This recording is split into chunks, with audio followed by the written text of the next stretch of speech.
दमा का होम्योपैथिक इलाज। दमा एक ऐसी बीमारी है जिसमें मरीज को सांस लेने में दुश्वारी महसूस होती है। ये बीमारी अक्सर एलर्जी, मौसमी तब्दीली या जीनियाती अवामिल की वजह से पैदा होती है।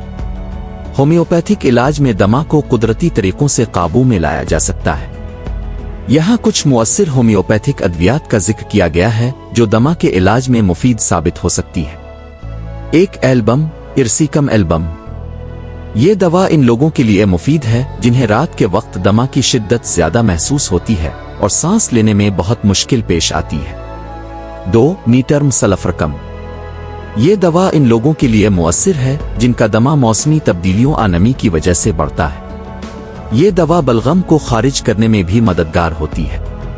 3. एंटीमोनिम टार्टारिकम।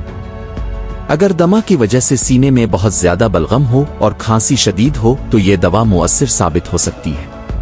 4. स्पांगिया टास्टा, सपूंजिया टोस्टा। ये दवा इन मरीजों के लिए फायदेमंद है जिन्हें खुश्क खांसी के साथ सांस लेने में दिक्कत होती है, खास तौर पर सर्द मौसम में। 5. इपिकेक्यूएना, इपेकाक्वाने। ये दवा इन मरीजों के लिए मुफीद है जिन्हें बलगम की ज्यादा मिकदार और गिले में जकड़न महसूस होती है। एहतियाती तदाबीर। होम्योपैथिक इलाज का इंतखाब हमेशा किसी माहिर होम्योपैथिक डॉक्टर के मशवरे से करना चाहिए। सर्द और गर्द आलूद माहौल से बचें क्योंकि ये दमा को बढ़ा सकता है। सेहत बख्श ग़िज़ा और रोज़मर्रा की वर्जिश भी इस बीमारी को काबू में रखने में मदद देती है।